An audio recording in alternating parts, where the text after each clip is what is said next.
Check it out live on Chattanooga's official NASCAR radio station. Fox News Talk 1240. A massive directed denial of service attack hit the grid, you might say. The United States was hit by it, and it wasn't pretty. It seems that almost the entire East Coast of the United States was affected by this attack, and the source of it is still not exactly known. And it's been affecting pretty much everybody all across the globe. Now, major outages have happened as a result. We couldn't get to SoundCloud. I was trying to upload the Two Millennials Talk podcast to SoundCloud and was not able to, thanks to the DDoS attack. So, pretty intense problems that we were having due to this DDoS attack that was affecting pretty much the entire East Coast. The West Coast, not so much, although Texas was hit pretty hard too. So major services were down. Reddit was noticeably down. Facebook had some glitches. Twitter was down for a little bit. SoundCloud, like I said, was down. I think Spotify was having some problems, so a lot of hipsters were upset. Overall, not very good situation. And again, the source of that DDoS is not known. Now, people have a lot of misconceptions about DDoSs. They're not that hard, although they are. They are and they aren't. The complicated thing about DDoSs is that they take a lot of machine power, but in terms of pulling it off, it's actually not that difficult. I remember way back in the day, like the early mid-2000s, there was something called the low orbit ion cannon, which basically just harnessed the energy of a bunch of botneted computers together to execute directed denial of service attacks. Basically, what it does is it's constantly berating a server or a series of servers with service requests, and then they get denied, and it just keeps doing it, and it overloads the servers with requests, and it eventually just can't handle it anymore and gives up. And so as a result, you can actually overheat machines. You can slow down internet connections for an entire East Coast, which is what happened. You can have issues with just different services going down. I've seen DDoS attacks against infrastructure like airports that have been pulled off before. It's just not something that you want to get wrapped up in. It's not a good thing to happen to your infrastructure. And it kind of happens all too often, unfortunately. And it's not particularly difficult to pull off. Like I say, there are tools put together by, Romanian hackers that allow you to do attacks like these. And it's not particularly difficult. By the way, I want to let you know about something that I think is pretty awesome. We hit a milestone on our Hot News Talk Radio Facebook page. We now have 400 likes. 400 of you are liking our Facebook page right now. We're really happy about that. And in celebration, I'm going to do a live stream here in just half a second. And we're going to talk a little bit about Facebook. But also, I want to talk about Julian Assange for half a second as well. And I want to get into privacy and whether or not it actually works in the modern age. I don't think that it does. And I'll tell you why. It's a difficult subject because it's something that's sort of near and dear to my heart. The issue of privacy, and privacy being a basic human right, I believe, but it's problematic. We'll put it that way. The situation that we've been put in as American people. But I'm going live on Facebook right now here on Hot News Talk Radio AM 1240 on Facebook. So make sure you tune in there. Hot News Talk Radio AM 1240 on Facebook. So we should be live on Facebook right now. You can go to Hot News Talk Radio and look us up on Facebook. And I want to thank everybody because we just got 400 likes. 400 likes on Facebook. Really excited about that. And there's a lot of cool exclusive content that's only on our Facebook page, by the way. Excuse my terrible cameraman work. There's some exclusive content that is only on Facebook. You'll see interviews by David Tulis that are only on Facebook. You'll see other content that's only on Facebook, only attainable on Facebook. So we're celebrating 400 likes right now, and we're totally excited about that. And hopefully here's to 400 more, and probably a lot more than that too. We're growing as a brand here at Hot News Talk Radio. We're doing pretty well, and really excited about how things are going to keep moving forward for the positive for us and for the community too, because Hot News Talk Radio is not just about us, right? It's not just about me. It's not just about David Tulis. It's not just about Jill, who does the RB of Chattanooga on Thursdays. It's not just about Keon, who does Clutch with Keon Rose every night at 6. It's not about us. It's about you. It's about making sure you're informed It's about making sure you know what's happening both in our city and in global politics, international politics, but mostly local economy. We're also really vested. We have a vested interest in making sure that you know about privacy. That's something that I am really interested in, is the idea of privacy and how you can be private as a person in the 21st century technological world. And trust me, it's not easy. It's very difficult because you have things like Stingray, where police are driving around with devices that can hijack your phone. That's a big deal. You have GPS, which can track you. I mean, we all use it, but it does. And you have the new Windows 10 update, which is basically sending a lot of your information back to Microsoft. Google Chrome does the same thing. It's opt-out privacy in the sense that it's you have to opt out of having your information sent to Google, and most people aren't going to do that, and Google is counting on that. The iPhone doesn't do as much telemetry as far as I know, but all the different ads that you see on your phone, they're sending information back to the advertiser. That's why they're so important. Ads are a huge source of revenue for basically every retailer ever, every website ever that is a major name is using advertising to get huge amounts of money out of your pocket, in a sense. You see, what happens is Facebook gathers information from your browsing habits and then sells that to different advertisers. Now, that in and of itself, not really a big deal because it seems like everyone does that. But the way Facebook does it is kind of odd. It's a little bit nefarious, you might say. Basically, Facebook will track your movement data. Even sometimes when you're not on Facebook, it'll actually track what you do after you've left Facebook, and it'll then send, again, that information back to advertisers. It's actually a very helpful tool to governments as well, because it's been found that there are different agencies which sort of subcontract with Facebook, where information Facebook uses and collects is then sold to different law enforcement agencies through third-party contractors. Again, it's kind of a big deal.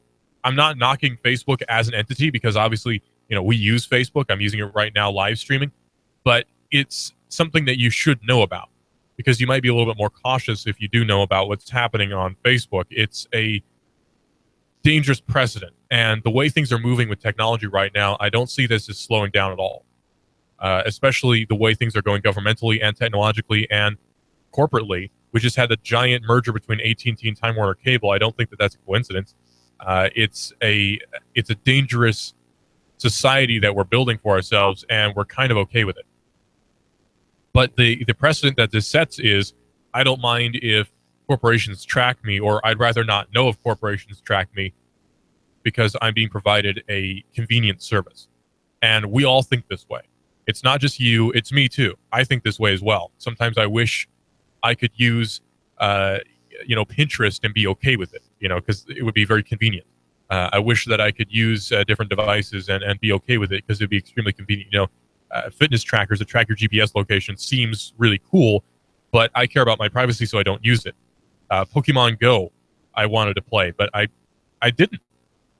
It's not worth giving up my private information to a corporation like that. I'm not going to play Pokemon Go, and I'm not screaming at the top of the towers, don't play Pokemon Go, but it's not exactly the best way to stay private, put it that way. And the fact that you have a phone, we all have, I have a phone right here. I'm using a phone to live stream to you right now. We all have phones, and phones are essentially tracking devices, and it sounds ridiculous. It sounds crazy, I know. But when it comes right down to it, that is what they are when you sum it up. They are tracking devices that you carry around with you all day, and we don't really think about it. I watched an Edward Snowden video not too long ago. He was talking to Vice magazine, and they were showing you how to, they're using media speak and how to go dark on your how to go dark on your phone. And he basically had to take off all the stuff that made it a communications device. That's the only way to go dark on a phone, is to take out everything that makes it a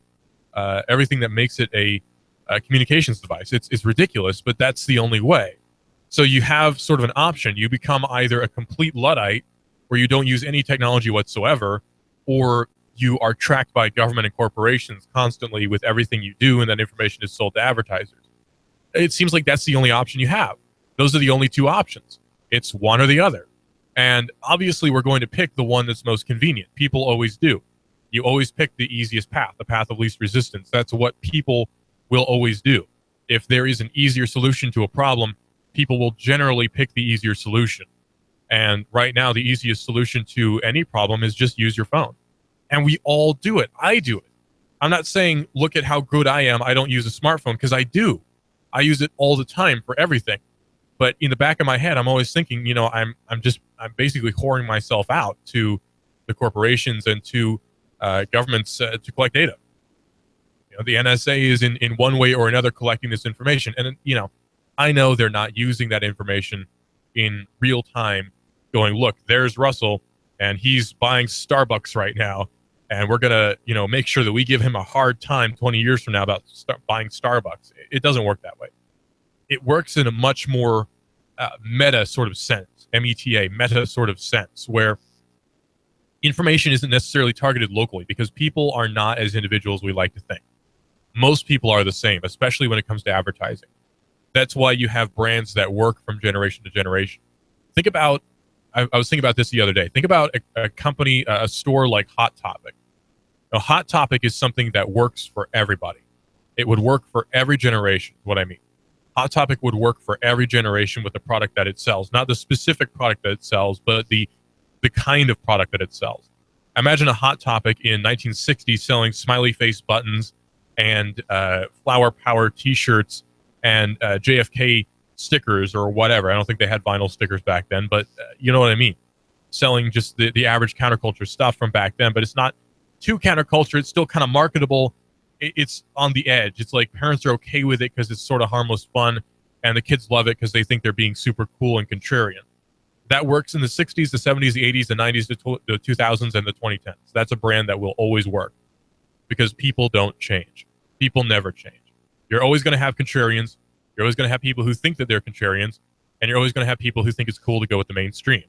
It's always how it works. And so it's very easy to generalize these people, but to maintain market control, you have to watch their spending habits. You have to watch their buying habits. You have to find out which brand is working and which one is not.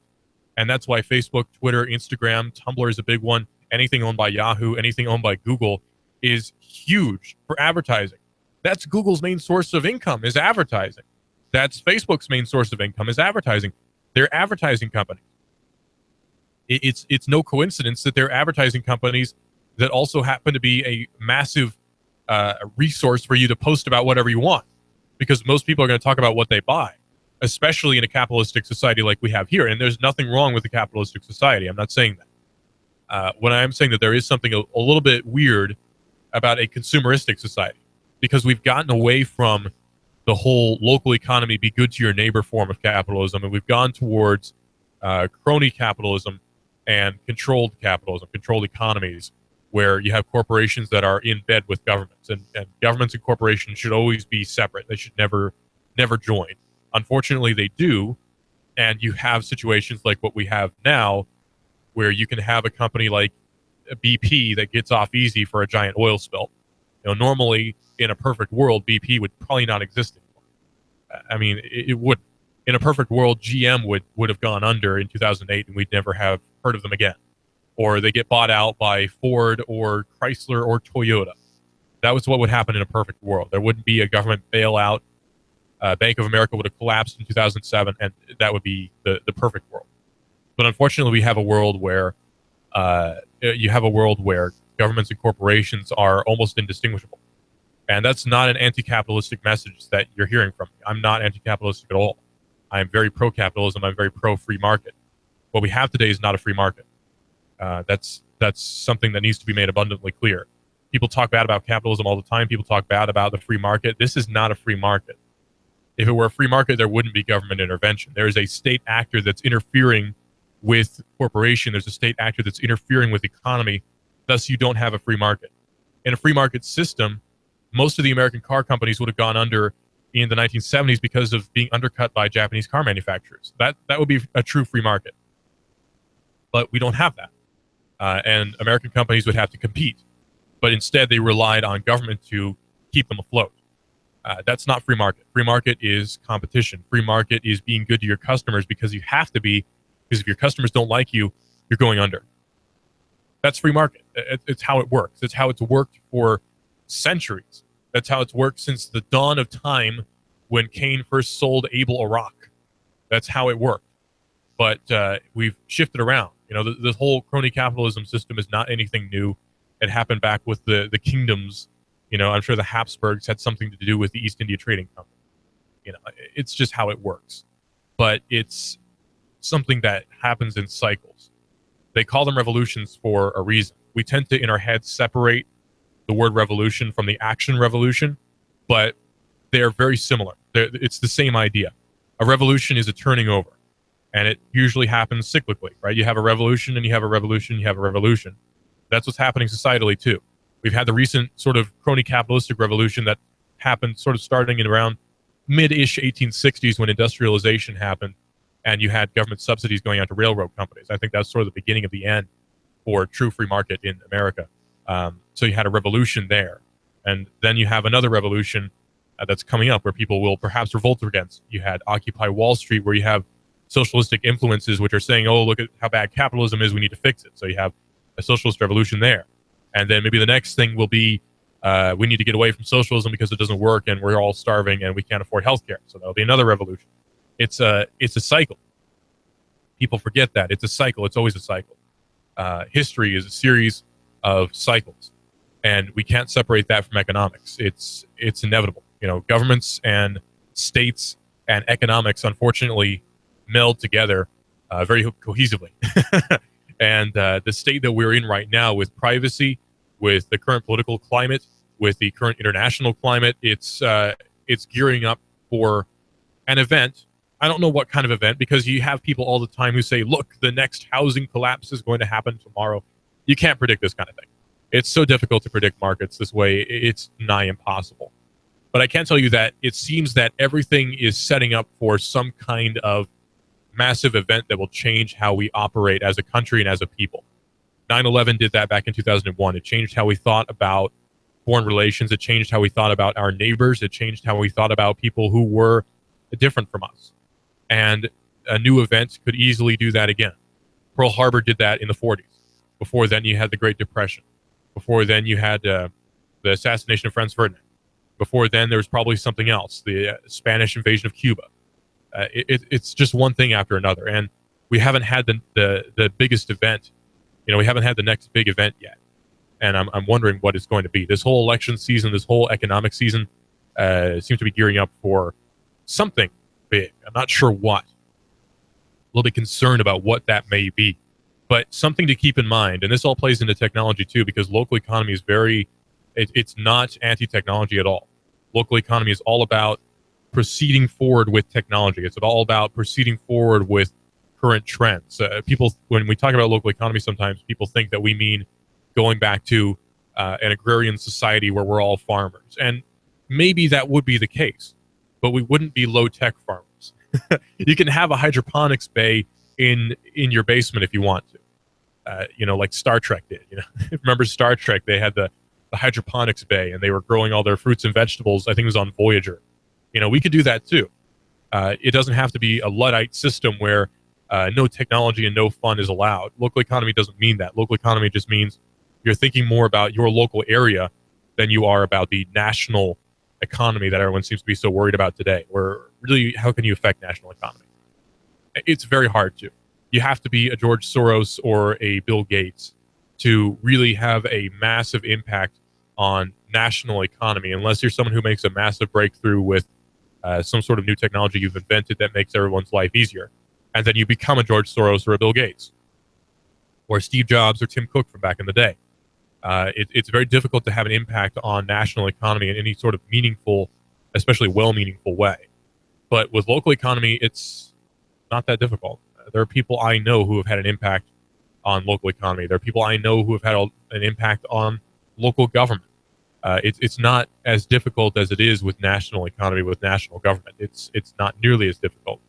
So it's a interesting situation that we've gotten ourselves into as a country. And I think we're starting to think of ourselves less and less as a country and more of maybe a splintered group of states, perhaps. People are starting to think more locally.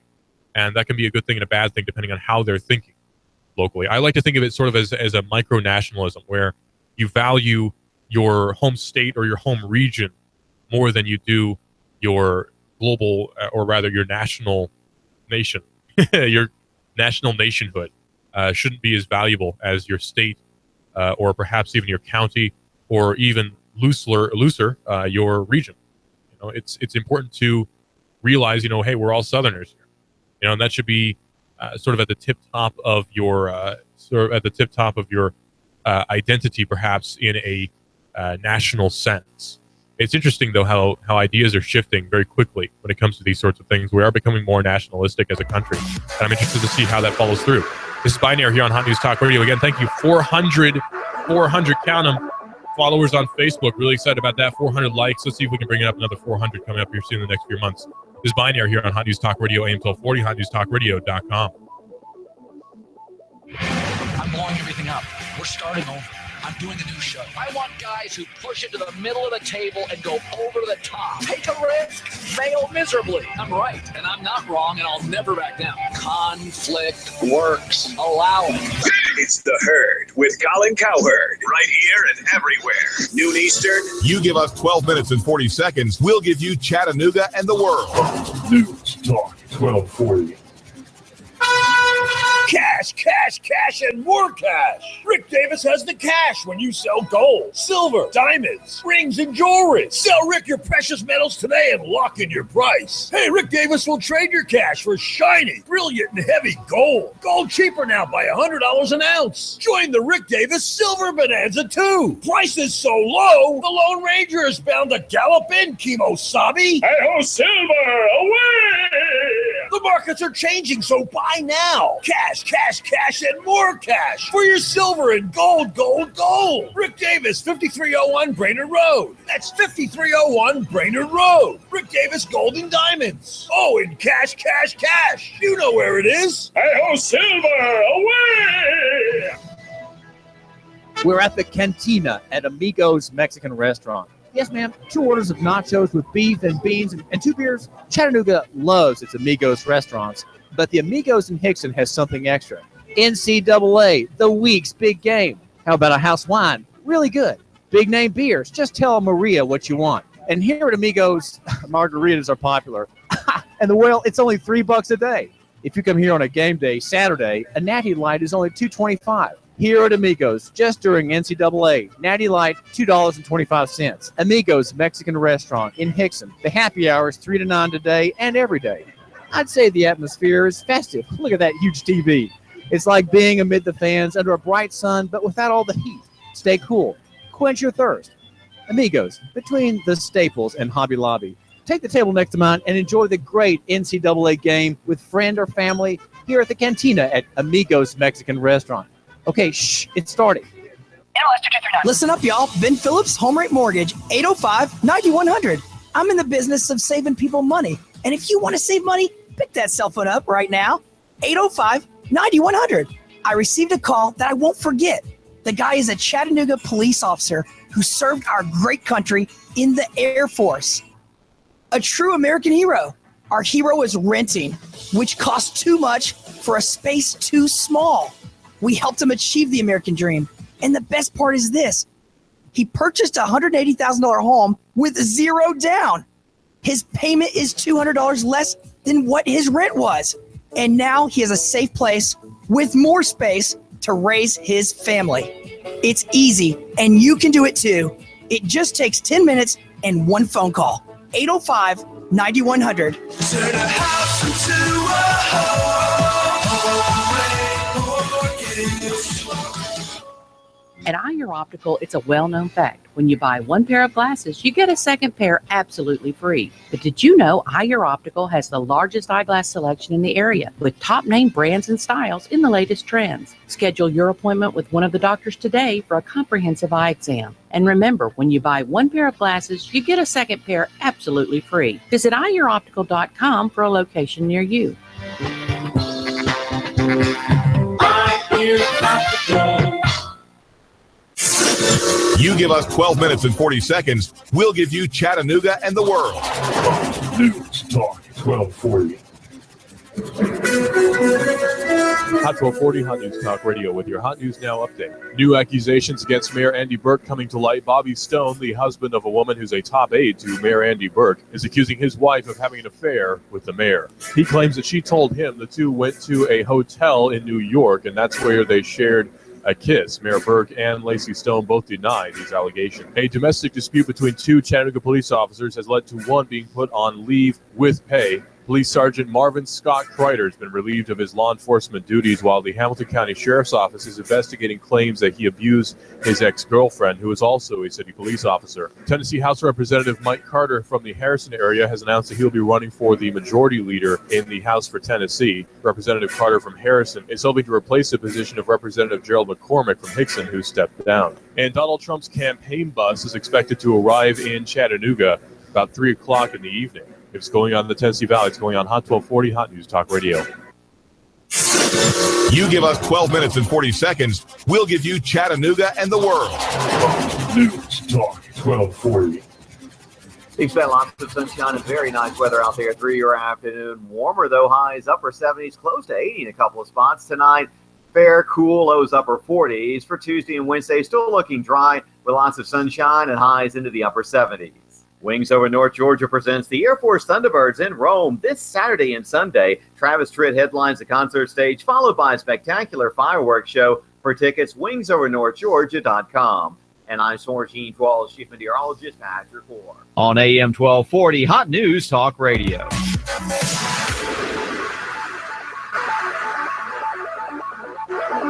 Let's say you're driving down the road and it's rainy and it's a bad day for weather. It's a bad day for driving and it's 5 in the morning and you just don't want to be driving that much. And then you're pulling up to a red light and all of a sudden the worst thing happens. Your brakes don't work. You skid through the red light. Fortunately, nobody is hurt. You're not hurt. No one else is injured. And you sort of gather your senses back together. You go, oh man, I just read a red light. Well, okay, nobody was hurt, and you keep on going, and really nobody's too upset at you. It's just a thing that happens sometimes, and you thank the Lord that you weren't injured, and no one else was either, and no real damage to your car was done. Well, later on in the mail, you get a letter, and it's from the Department of Transportation, or maybe it's from the courthouse in Hamilton County. Either way, you get a letter, and that letter is a fine, and it has a photo of your car skidding through that red light, and now you have to pay $200 to the city or to the county. That seems kind of ridiculous because nobody was hurt and it was an accident and it was really entirely out of your control. But you have to pay $200 anyway, or maybe it's $50. That's what happened to me, actually, believe it or not. That was me. I was the guy who skidded through the red light. It was raining and I hydroplaned, and maybe it was my fault, but nobody was hurt and everything really seemed to be okay. But later on in the mail, guess what? $50, a fine, a photo of my little red Dodge Neon from 94. It's the car I was driving back then. And a fine for $50. Now, I was not very happy about that because in my mind, I'm thinking, well, there was no damage, though. There was no damage. There has to be a victim for there to be a crime. Who's the victim in this crime? And I got to thinking about it, and I thought and thought and thought, and I couldn't really find any victim other than maybe the city or the county, because when you think about it, there's sort of an assumption of taxation, or there's an assumption of revenue from the county or from the city or from the state government. In one way or another, there's an assumption of revenue where they assume they're going to get money out of you some way or another. And if you run a red light, you technically have broken a statute. Now, I wouldn't say you've sinned by accidentally skidding through a red light. And if you had, who do you apologize to? Who do you make it right to? Because the city claims to represent, obviously, the entire populace, but nobody was hurt. No citizen of either Chattanooga or Hamilton County was injured. So what do I do? You know, if there was someone who was injured, I recognize my responsibility to help that person to the best of my ability and to pay for any damage I did to him or his car. That's what you do. And the courts enforce that, and that's a good and just thing. You know, that's an area where government is actually kind of good because it enforces your responsibility to pay for someone else's injury. You know, you do have that. If you've injured someone and it's your fault, you have a responsibility to make it right. That's both in Christian law, obviously, it's in the Bible, and it's in the city code, and it's in, just general ethics of thought and everything else. There's precedence for it. But running a red light, I'm not sure I understand. Where does that damage come in? Well, let's think about it from a technological standpoint instead. Maybe we can understand it there. The city set up, or maybe the county, not exactly sure here in Chattanooga, but the city or county set up a red light camera. And there are were multiple red light cameras all over the place in Chattanooga. There aren't really any more. There are still, I think, one or two. But as far as I know, most of them have been taken down, thank goodness. But the vendor of those, I'm pretty sure, was actually Redflex, which we're going to talk about in a few seconds here. But the technological precedent is that you have to pay damage to the city because a camera caught you doing something which is illegal and you would have gotten pulled over for it. But you weren't, so the technology now is your accuser. That's kind of the problem, and that's the constitutional problem. Because there's not a police officer that's assigned to monitor each of those cameras. It's just a camera that takes a photo. So your accuser essentially is the camera. And that's where a lot of different constitutional lawyers picked up on the case and said, hey, you can't accuse someone if you aren't sentient. It's not a dog can't accuse someone of a crime, and neither can a camera. And so that the whole idea of red light cameras has been more or less thrown out in a lot of municipalities. Unfortunately, Chattanooga seems to be one of those. There aren't really very many traffic cameras at all. But a lot of police agencies are kind of upset at that because, obviously, they're a huge source of income because people accidentally and sometimes intentionally run red lights all the time. I see it all the time. I see people running red lights all the time. Now, when you get a driver's license, you sort of consent to the whole idea of I can't run red lights and whatever. But you get pulled over for that. You don't get tagged electronically and then sent a letter later on saying, hey, we caught you doing this thing, pay up, even though no one was actually hurt or damaged in any way. Now, there are going to be a lot of people who are going to defend the idea of that because they say, well, you have a responsibility to not drive dangerously. And I would say that's true. You do have a responsibility to not drive dangerously just as a human being, as a subject of God's law. You have a responsibility to not do things which are dangerous to other people. And maybe it's, immoral to drive dangerously, but there's no damage until you've hurt someone. There's no damage for the government to see until you hurt somebody. And, people are going to drive dangerously no matter what you do. I mean, look at people who drive giant, Ford F-350s and they pass you way too close.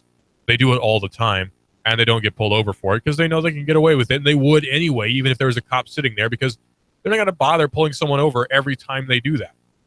It just doesn't work that way. They're not going to pull over someone every time there's a minor infraction. But with technology, you can find someone basically every time there's a minor infraction. Soon there'll be a different what do you call them? Speed traps, speed detectors that will detect how fast you're going, scan your license plate, and then send you a letter accusing you of going too fast. Now, that hasn't happened yet, as far as I know, but it certainly could. The technology exists to do it. All you need is one city to start doing it, and I'm sure a lot more will follow very quickly. And again, you'd run into the same problem as you do with the red light cameras, where who's my accuser? Well, the accuser is this. It's this radar detector gun. Well, when's the last time it was calibrated? Well, it was calibrated 6 months ago. Okay, the case is thrown out. Or the accuser is it's a radar gun. Radar guns can't accuse you of doing anything. It's the city actually, so it has to be thrown out because the accuser is a red light camera which cannot present itself or be faced as a witness against you. You have a right to face your accuser in a court of law. You can't really face a radar gun. What are you going to do? Talk to the radar gun and demand that it tell you when it was last calibrated? It doesn't work that way. So in some cities, they'll bring forth a deputy or a cop to represent the red light camera, which is even more ridiculous. But some cities have done that. And those cities should probably be raised to the ground for even thinking that's a good idea, but whatever. Karen Finley, the former CEO of the embattled red light camera vendor Redflex, was sentenced last week to 14 months in prison. Finley pled guilty last year to federal corruption charges in Ohio, as prosecutors wrote in a statement in June 2015. On Friday, from December 2005 to February of 2013, Finley served as CEO of a red light camera enforcement company. As part of her plea agreement, Finley admitted that between 2005 and 2013, she participated in a scheme in which the company made campaign contributions to elected public officials in the cities of Columbus and Cincinnati, Ohio, both of those, through a consultant retained by the company, according to admissions made in connection with her plea.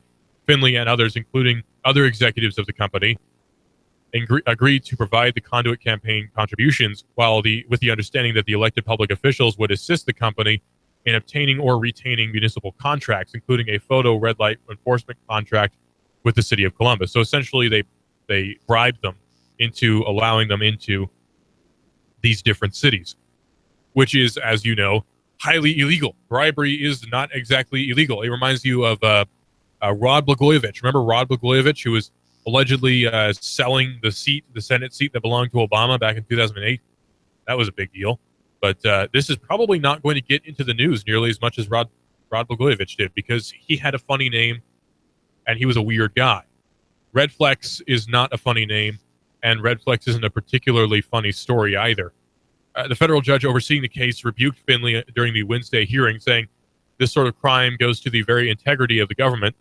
U.S. District Judge Michael H. Watson told Finley, according to the Columbus Dispatch, it certainly calls into question whether the competitive bidding process is real or a sham. At least with respect to your situation and Red Flex's situation, it would appear this playing field was less than level.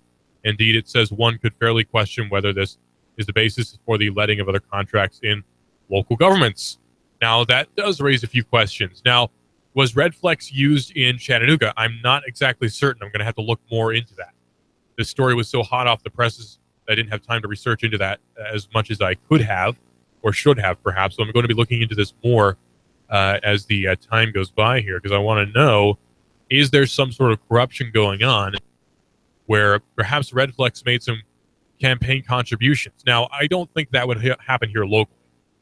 It certainly could have, but I don't think that it did. But you can never be too sure, right? So it's important to look into these things. It's important to look into every possibility when it comes to journalism.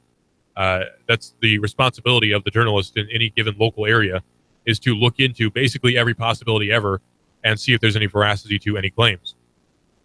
Well, Finley, the CEO of Red Flex, also pleaded guilty to similar charges for a sour deal in Chicago, but you would expect this in Chicago, for Martin O'Malley.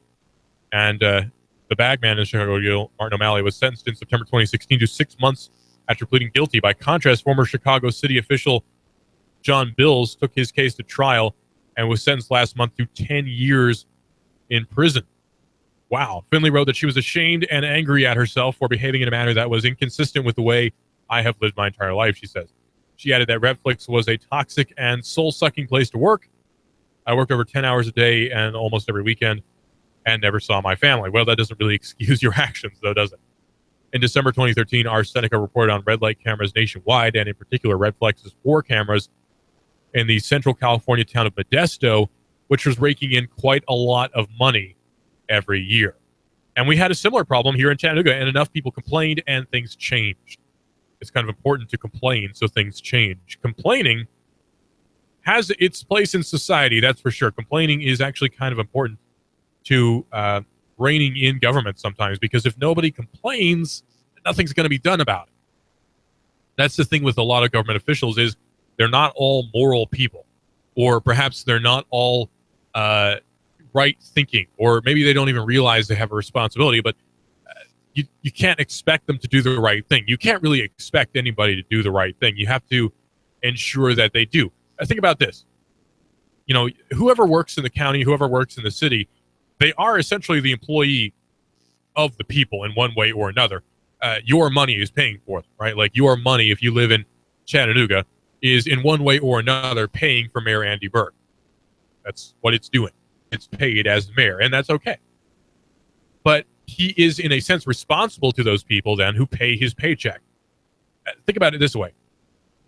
If you owned a company, and I've been in situations like this, if you own a company and say someone isn't doing exactly what you really need them to do, you complain to them and you say, hey, look, you know, I need this done. I need it done tomorrow, and you're slacking off, so let's get it done. You know, I've had people tell me that before. I've told other people that before. It's something that happens in business. It's just something that happens. You have to oversee your employees. Who's overseeing our employees? Your employees, right? I mean, in government right now, who's overseeing, say, President Obama? I don't know. You know, we talk about scrutiny, but it seems like every time one of them gets scrutinized, they complain that it's unfair and, oh, look at the smear campaign by all these different journalists. But why can't they take any scrutiny?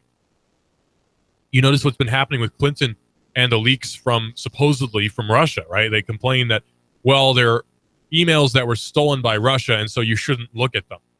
Well, I'm going to look at whatever the heck I want. If it's available, it's there for the taking. That's just how it is. It doesn't matter if it was stolen, because the Pentagon Papers were illegal too. But we found out quite a lot of interesting stuff from them. So you can't really say, don't look at them, it's illegal, or they were stolen. That's ridiculous. It's like back when there was the whole big deal about the leak of nude celebrities, you may remember from, I think it was last year, or maybe it was early this year.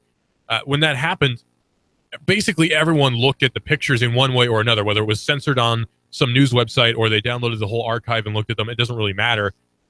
They had them and they were available for the public eye.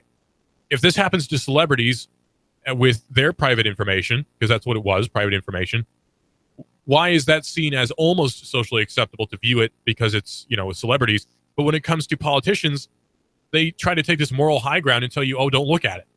You know, it's illegal or whatever. It's not, for one. And the source, while it does matter, it doesn't really have any sort of implication for the veracity of the emails. You know, now there are people trying to claim that the WikiLeaks leaks are not authentic, that the emails are not authentic. Well, how are they going to prove that they aren't? You know, that's kind of difficult to prove. Prove that my emails are fake. Well, you can't. Prove that my emails are real. You can't. Because then she'd have to provide the real emails to do so. Or maybe an MD5 hash that doesn't match up or something. You know, it's not there. So her claims are kind of ridiculous. And there's one person in particular, Denise, I'm wanting to say was her name, Brazier. And she's a pretty high position person in the Democratic National Committee. And she was talking to reporters about the leaked emails, particularly her leaked emails, which may be coming out soon, and those of Tim Kaine as well. And she was saying that she wouldn't make any statement about them because they were illegally obtained. But it's in the public eye now. As something like this gets into the public consciousness, especially when it comes to reporters, you can't just deny talking about it. You can, but you're going to get ripped apart, which is what happened to this lady, Miss Brazil. She was ripped apart. It's not surprising. But for some reason, a lot of these politicians will act like it's some moral outrage that you saw leaked documents. This happened back with Edward Snowden, where people were saying Edward Snowden should be hanged. People were saying Edward Snowden should be hit with a drone. All these awful things people said about Edward Snowden because he leaked the truth. He leaked information that showed us what was happening with the National Security Agency. There was the issue with the FBI not too long ago where stingrays were revealed. Stingrays are the devices law enforcement agencies use to spy on you and violate your Fourth Amendment rights. And the FBI would talk to reporters and say, don't report on this. And the FBI would make different law enforcement agencies sign what's called a non-disclosure agreement, which means they, can't disclose anything about this particular technology. And there were investigators and there were police officers who would have cases dropped instead of disclose that they use stingray devices. Now, if that's not hiding something from the public, I don't know what is. You know, these people are supposed to work for us, not against us. And yet, it seems like more often than not, people in not necessarily law enforcement as much, but definitely in federal and state governments are working against us more than they're working for us. There's not really a whole lot of precedence for having faith in them. Because now they talk about, well, you have to, the election commission is going to handle everything. You need to have faith in them. But why? Why should I have faith in the system? They don't give you any good reason. It's just because we say so. One reporter brought up something that I thought was kind of funny. It was that the emails allegedly came from Russia, right? The leaked emails for the Democratic National Committee, they claim were hacked by Russia. Now, that very well could be true. I don't think it matters that much if it did, if they were.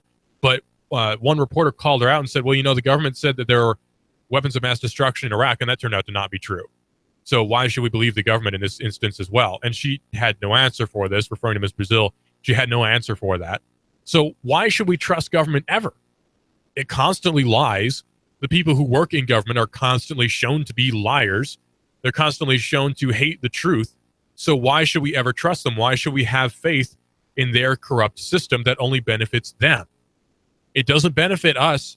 I've never seen any benefit whatsoever from any president as far as I know. So why should I have faith in electing a new one to fix things? They don't give a good reason. Why should we trust Clinton when it's proven that she, A, is a liar, and that's kind of a strike against you big time, B, doesn't care that much about human life, and C, may possibly start a new fly zone in Syria, which could lead to a war. So, why would you trust someone like her? Why? It doesn't make any sense. And then if you say, well, I don't trust Clinton and I don't trust Trump either, and people act like you're an alien from another planet. Oh, you have to vote for one of them, they say. Well, no, you don't. You actually don't, but they'll act like you do. I would sooner have Mickey Mouse for president than I'd have Clinton, though, honestly. Like, she's just messed up in so many ways. Like, when you look at all the different things that have happened around her, people dying around her, you start to ask some questions. I mean, look into it sometime. It's crazy, man. It's insane. So you're given next to no reason to ever trust basically anyone who works in government. I've never seen any legitimate reason that's ever been given by anyone to trust someone who works in government. It's never happened. So why do we? Why do so many Americans trust them? There's no reason. Stop doing it. Stop caring about them. Stop trusting them. Stop listening to them. Stop buying into their system, their phony democratic system, because it's not democratic. It doesn't work because we're still given a choice that's picked by two major parties, and very rarely is it ever a choice that's actually best for the people. So why would you trust it? Why? People are losing faith in the system, and that is ultimately a good thing. People are losing faith in the whole Republican/Democrat narrative. It doesn't work. We all know it now, especially people who are younger are buying into they're not buying into it. People who are younger aren't buying into the whole two-party nonsense. We've realized that we've been essentially screwed over by the two parties for the last 200-something years, or at least 100-something years. So why then would we trust these two parties that have been ruining our lives for the last 100-something years? There's no reason. So fortunately, faith is being lost in the system, and that is ultimately a good thing. Now, losing faith in the national system is a good thing. Losing faith in the local system, in some cases, is a good thing too. But for the most part, the local economy, local system does still work for the most part, because you can effectively get in a third-party candidate to a local office. It happens in New Hampshire. It could happen here too. There's no reason to think that it wouldn't. There's no reason. There's really no reason that an independent couldn't be elected to, say, the county commission or to the city council or even as mayor. There's no reason really that a independent couldn't be, because now in the 21st century, we have the ability to crowdsource campaigning. Bernie Sanders had next to no support from the Democratic Party, and yet he managed to rival Clinton very effectively. And I don't support Bernie Sanders' politics in any way whatsoever, but I do support a popular person, right? I do support a popular decision being made by the people. If the majority of the people wanted Bernie Sanders for president, you know what? That's their decision. That's their prerogative. I'll cast my vote the way I will, and they'll cast their vote the way they will. And if I lose, I lose. But at least I'll know that I lost to someone who was picked actually democratically. That's not really a situation that we have now, because it does appear very much so that Clinton kind of rigged the election away from Sanders' hands. It's not fair to him as a person. It's not fair to the people who voted for him. And it's not fair to the rest of the country either, because now there's not a fair competition. Say what you will about Donald Trump, and there are a lot of things to say about Donald Trump, but he didn't steal the position away from anybody, because it was a huge upset that he got in the first place. Obviously, the people wanted him in there as the Republican nominee. Most people wanted him in there as the Republican nominee on the people side, not so much on the establishment side, but that's another story. With Clinton, though, the establishment really wanted Clinton, but the people really wanted Bernie Sanders. But it was stolen away from him. You have a display of the small difference between the two parties, where at least the Republicans would concede, all right, Donald Trump is the nominee. Democrats are a little bit more nefarious than that, unfortunately, but that's just to be expected. I expect nothing from Democrats, and I expect very little from Republicans. This is Binary here on Hot News Talk Radio, AM 1240, hotnewstalkradio.com. Fortunately, with technology, though, you don't need parties nearly as much. Your Indiegogo page could potentially be your campaign funding source. This is Binary here on Hot News Talk Radio. Colin Cowherd coming up next.